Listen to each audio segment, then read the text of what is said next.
I can still remember being up at the cabin and waking up to the sound of sizzling bacon and eggs and the smell of my grandma's famous blueberry muffins, which I still love to this day.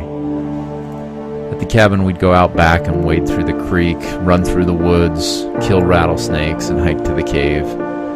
In the evening, we'd drink root beer or Coca-Cola from the glass bottles and sit on the deck watching the sun go down. I always loved being up at the cabin with my grandparents. My grandparents are part of what's called the greatest generation. I call it the generation of the good old days because it was the good old days of America, of American industrialism, of building real things like cars, trucks, clothes, and steel, not microwave junk and imports from China. It was the good old days of real American values like honesty, integrity, and hard work, not entitlement and laziness and corruption. It was when you did a deal and you sealed it with a handshake, and your word was your bond. And it was a wonderful time of classic muscle cars, of being able to leave your doors unlocked, relax on the porch with a lemonade, or play baseball in the sandlot.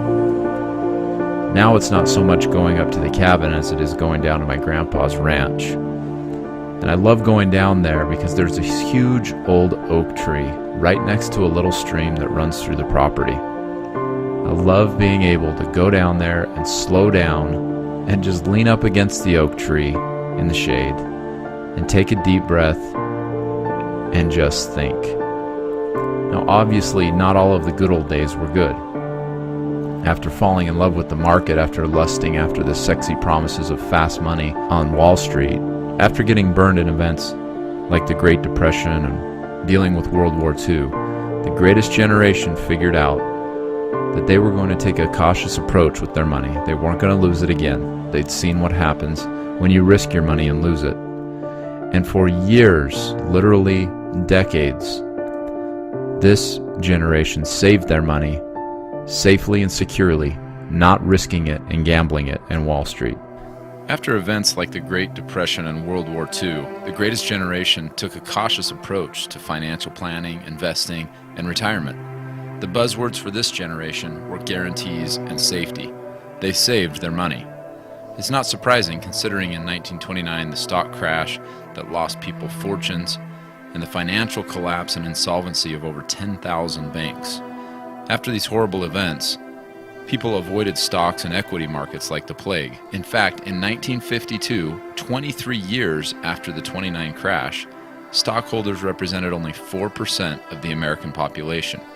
And what's amazing is that in 1980, a full 50 years later, that number had only increased by 9%. Then the 401k was created, and from 1980, in just 18 short years, a full 52% of Americans were gambling their money in the market. You've probably heard the proverb, fools forget history and are doomed to repeat it. So in learning from the greatest generation, what did they do if they didn't invest in the stock market? According to Barry Dyke, author of the powerful expose Pirates of Manhattan, they saved their money in guaranteed insurance contracts. In fact, 50% of every dollar saved during these years actually went into insurance policies. Why? Life insurance policies didn't lose money when the market crashed in 1929. They didn't lose money in 1939 when the market dropped 89%, or in 73 when the Dow dropped 45%, or 2008 when it dropped another 40%, or in 2011 when it dropped again. On top of that, it's an industry with an unparalleled track record. Many of the companies have been around over 100 years, some for over 300 years. Several of these long-lasting companies insured people like Sir Isaac Newton. They declined Napoleon for life insurance twice and insured the Titanic when it sank. The terrible events of the Depression and World War II taught the greatest generation a thing or two about safety, security, guarantees, and quality. In fact, just the other day I was at an antique show, and on the way my father and I stopped at the cemetery to visit my great-great-great-grandfather's grave. He came to the United States of America from the Jersey Island in England and actually settled the town of Wellsville, where we continued on, where we were headed that day to attend the antique show. I was amazed at the tractors that we saw. Some were 80, even 100 years old, and they still fired up and ran almost as good as new.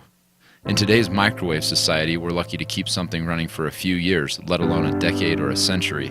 It's unfortunate that the wisdom learned by our ancestors has been forgotten over time by most people.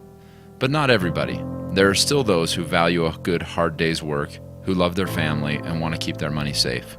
And they're doing it the same way it's always been done, using guaranteed insurance contracts that protect your wealth from crashes, that provide tax-free income you can count on for the rest of your life, and a retirement that's backed by real companies that have stood the test of time through world wars, recessions, and depressions. In fact, when structured properly, some of the advances made with insurance contracts have been designed specifically to use for retirement, with lower fees, lower commissions, while still growing your money 12 to even 17% every year, safely and securely. It's not Wall Street's darling. In fact, it's far from it. It's not sexy, but you know it's going to be there for you, come rain or shine. And if you want to learn more about protecting your wealth from crashes, taxes, and hyperinflation, you can actually request a personal analysis and a blueprint that will show you exactly how it can work for you with a qualified representative, completely free.